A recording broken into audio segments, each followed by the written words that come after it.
कहानी की शुरुआत होती है महाराष्ट्र के एक छोटे से शहर पालघर से। यहाँ 27 साल की एक बेहद खूबसूरत और जिंदगी से भरी हुई लड़की रहती थी, जिसका नाम था श्रद्धा मदन वालकर। श्रद्धा का बचपन बहुत आसान नहीं था। उसके माता पिता सुमन वालकर और विकास वालकर के बीच अक्सर अनबन रहती थी।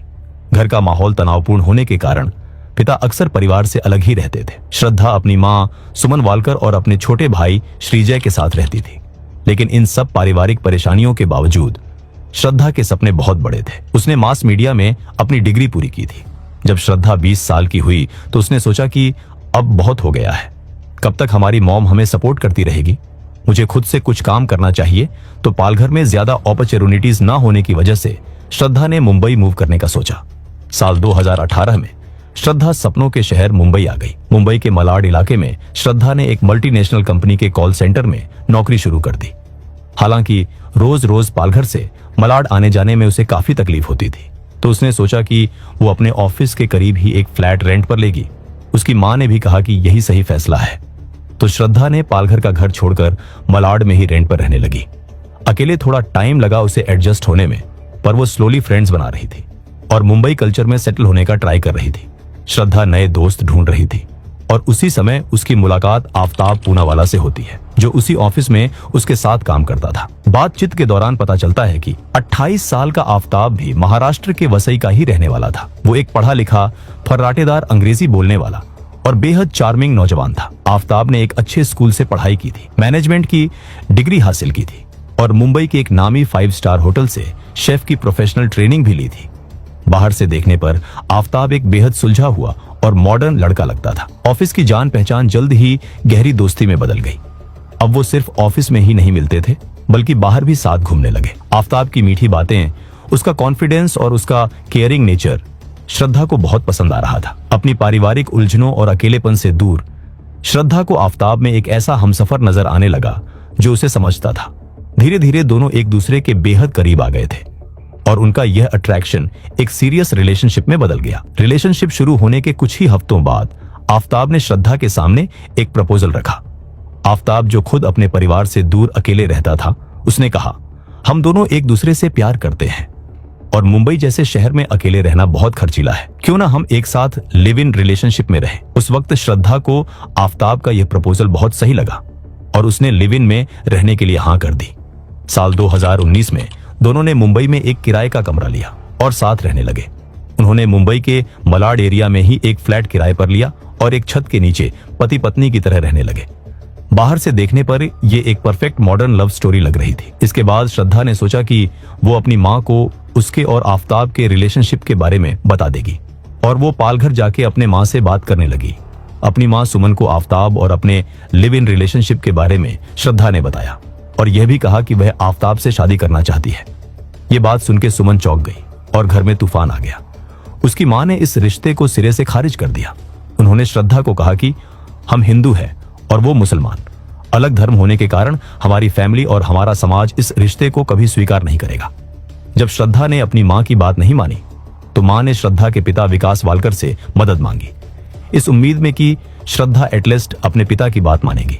सुमन ने तुरंत ही विकास को घर बुलाया और श्रद्धा के पिता विकास वालकर ने भी श्रद्धा को समझाने की कोशिश की, लेकिन प्यार के नशे में चूर श्रद्धा ने उनकी भी बात नहीं मानी। वह अपनी जिद पर अड़ी रही। इसके बाद काफी दिनों तक परिवार ने उसे समझाने की कोशिश की, लेकिन श्रद्धा ने उनकी एक बात नहीं सुनी।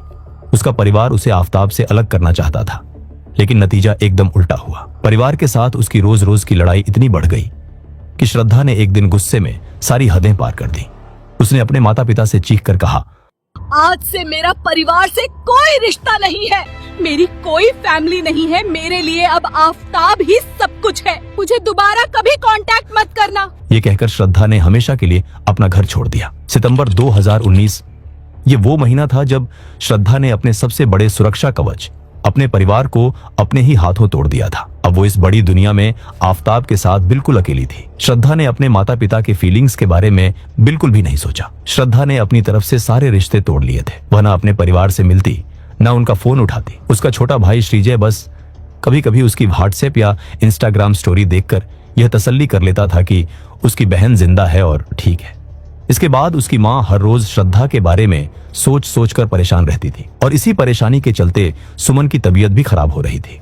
और फिर 28 जनवरी 2020 को श्रद्धा की जिंदगी में एक भयानक तूफान आया। उसकी मां सुमन का अचानक हार्ट अटैक से निधन हो गया। अपनी मां की मौत की खबर ने श्रद्धा को अंदर तक तोड़ दिया।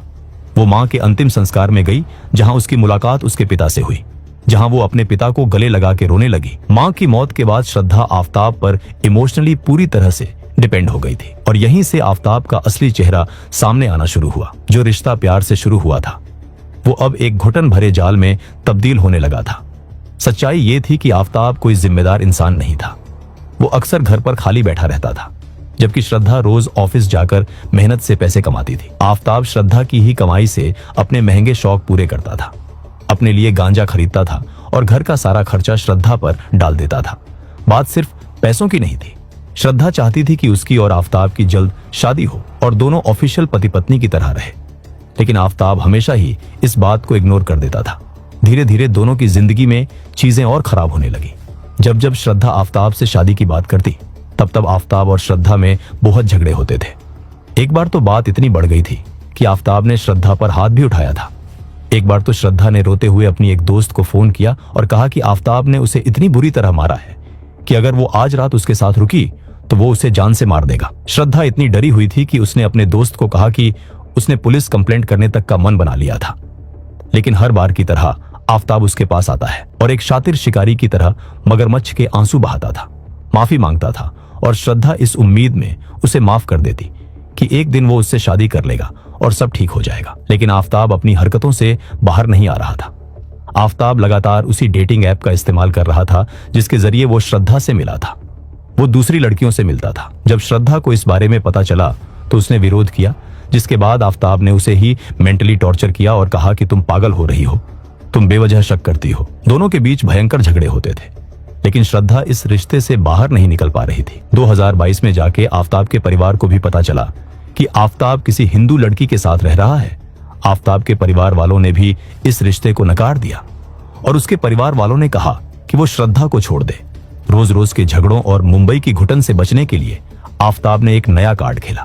उसने श्रद्धा से कहा कि मुंबई में हमारे परिवार हमें कभी एक नहीं होने देंगे, चलो सब कुछ पीछे छोड़कर दिल्ली चलते हैं, एक नई जगह में एक नई शुरुआत करते हैं। श्रद्धा को लगा कि आफ्ताब सुधरना चाह रहा है और वो भी रोज रोज के झगड़े से तंग आ गई थी, इसीलिए उसने दिल्ली जाने के लिए हाँ कर दी। दिल्ली जाने से पहले मई 2022 की शुरुआत में अपना मूड फ्रेश करने के लिए वो पहले हिमाचल प्रदेश घूमने गए और फिर 8 मई 2022 को दिल्ली पहुंच गए। कुछ दिन वो आफ्ताब के दोस्त के यहाँ रुके और वहां रुकने के बाद 15 मई को उन्होंने छतरपुर इलाके में एक फ्लैट किराए पर ले लिया। श्रद्धा बहुत खुश थी। उसे लगा कि दिल्ली में वो आखिरकार आफ्ताब से शादी कर लेगी। दिल्ली में सब कुछ सही चल रहा था, लेकिन फिर अचानक कुछ अजीब होने लगा। जून, जुलाई, अगस्त का महीना बीत गया। जब श्रद्धा की एक दोस्त उसे कॉल कर रही थी, तब श्रद्धा का मोबाइल लगातार स्विच ऑफ आ रहा था। कई हफ्तों तक उसका फोन नहीं लग रहा था। शुरुआत में उसकी दोस्त को लगा कि वो अपनी नई जिंदगी में बिजी होगी, लेकिन जब अक्टूबर आ गया और श्रद्धा के दोस्त ने श्रद्धा के पिता को कॉल करके पूछा कि क्या श्रद्धा का कोई नया नंबर है, उसने बताया कि श्रद्धा का फोन नहीं लग रहा है। तो उस पर पिता ने बताया कि नहीं, श्रद्धा का वही एक नंबर है। फिर उसकी दोस्त ने बताया कि उसकी श्रद्धा से महीनों से कोई बात नहीं हुई है और उसने ये भी कहा कि वो आफ्ताब के साथ दिल्ली शिफ्ट हुई है। ये सुनकर पिता विकास वालकर घबरा गए। पहले तो उन्हें लगा कि शायद उसने नंबर बदला होगा और उसने उन्हें नहीं बताया होगा, लेकिन जब उन्होंने अपने बेटे श्रीजय को कहा कि सोशल मीडिया पर चेक करो कि उसका कोई अपडेट है, उसके भाई श्रीजय, जो अक्सर इंस्टाग्राम के जरिए अपनी बहन की हालचाल का अंदाजा लगाता था, उसने तब नोटिस किया कि श्रद्धा के अकाउंट पर कोई हलचल नहीं है। उसने महीनों से कोई नई फोटो अपलोड नहीं की थी। ये देखकर उसके पिता ने बिना कोई वक्त बर्बाद किए 6 अक्टूबर 2022 को महाराष्ट्र के पालघर पुलिस स्टेशन में अपनी बेटी की गुमशुदगी की रिपोर्ट दर्ज कराई। पुलिस की शुरुआत ही जांच पड़ताल में पता चलता है कि श्रद्धा कुछ महीने पहले तक आफ्ताब नाम के एक लड़के के साथ रह रही थी। पुलिस आफ्ताब का मोबाइल नंबर किसी तरह हासिल कर लेती है और फोन पर ही आफ्ताब से श्रद्धा के बारे में पूछताछ करती है। आफ्ताब ने बेहद शांत और कॉन्फिडेंट आवाज में पुलिस को बताया, सर, हमारी 22 मई 2022 को बहुत बड़ी लड़ाई हुई थी। वो गुस्से में अपना फोन और सारा सामान लेकर घर से निकल गई। उसने कहा था कि मुझे कभी कांटेक्ट मत करना, मुझे नहीं पता वो अब कहाँ है। और आफ्ताब ने यह भी कहा कि मैं खुद उसे कॉल करने की कोशिश कर रहा हूं, लेकिन उसका कोई अता पता नहीं है। प्लीज सर, आप उसे जल्द से जल्द ढूंढिए। आफ्ताब की फर्राटेदार अंग्रेजी और उसके आत्मविश्वास ने शुरुआत में पुलिस को भी चकमा दे दिया। पुलिस इसके बाद अपनी ओर से जांच कर रही थी, लेकिन उन्हें कोई सुराग नहीं मिला।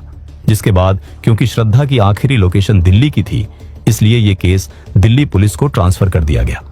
दिल्ली पुलिस ने जब इस केस की जांच की तो सबसे पहले आफ्ताब को बुलाया। 3 नवंबर 2022 को दिल्ली पुलिस पूछताछ शुरू करती है। इस बार आफ्ताब का रिटेन स्टेटमेंट लिया गया था। इस बार भी आफ्ताब ने अपनी पुरानी बात ही दोहराते हुए कहा कि 22 मई 2022 को मेरी और श्रद्धा की लड़ाई हो गई। उसके बाद श्रद्धा रूम छोड़कर चली गई। अब मुझे नहीं पता कि श्रद्धा कहां है। इस पूछताछ में भी पुलिस को बहुत ज्यादा कामयाबी नहीं मिली और एक बार फिर से आफ्ताब को छोड़ दिया गया। इस पूछताछ के बाद आफ्ताब अपनी नॉर्मल रूटीन जीने लगता है।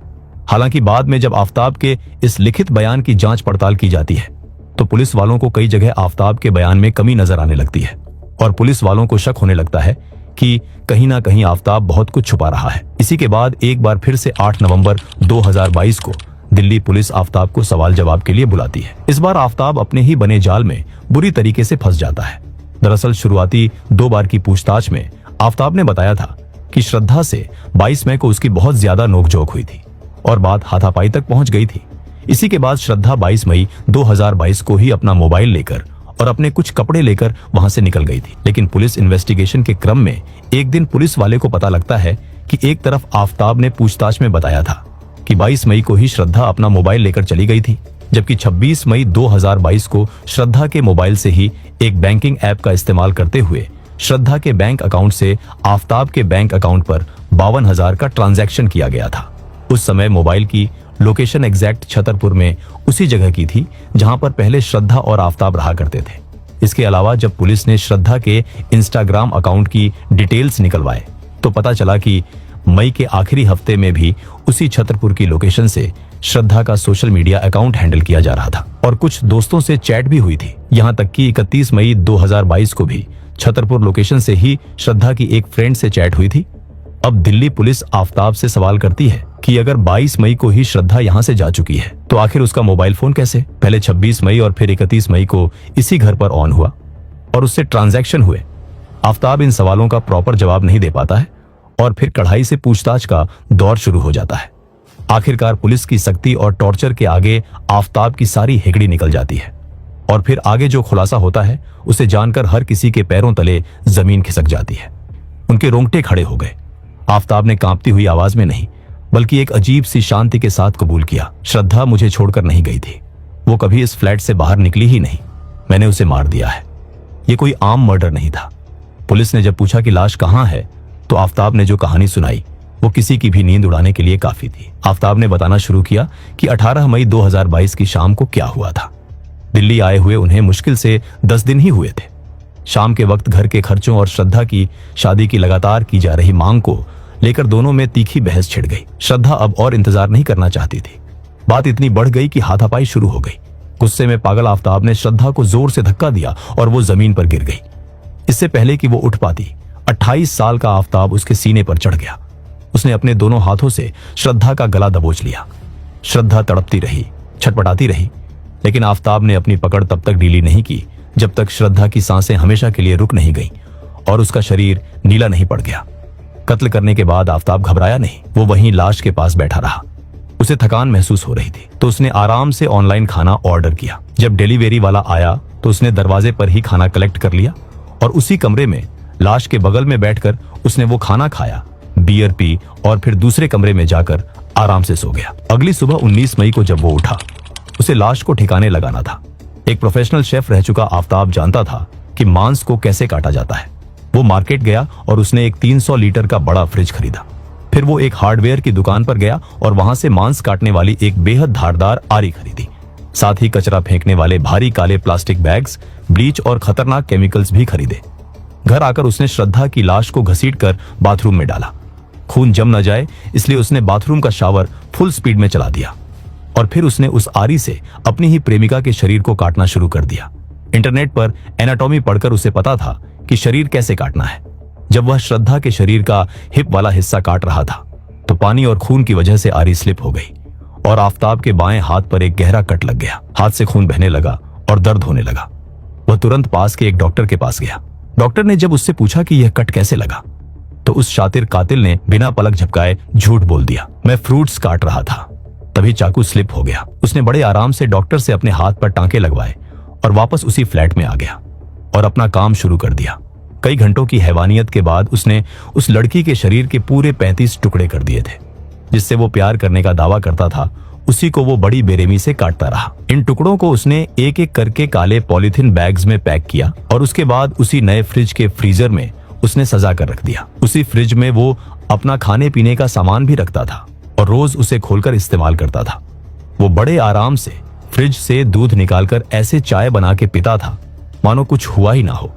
मई के महीने में गर्मी होती है, इसीलिए लाश की बदबू न फैले, इसके लिए वो दिन रात अगरबत्ती जलाता और घर को केमिकल से धोता था।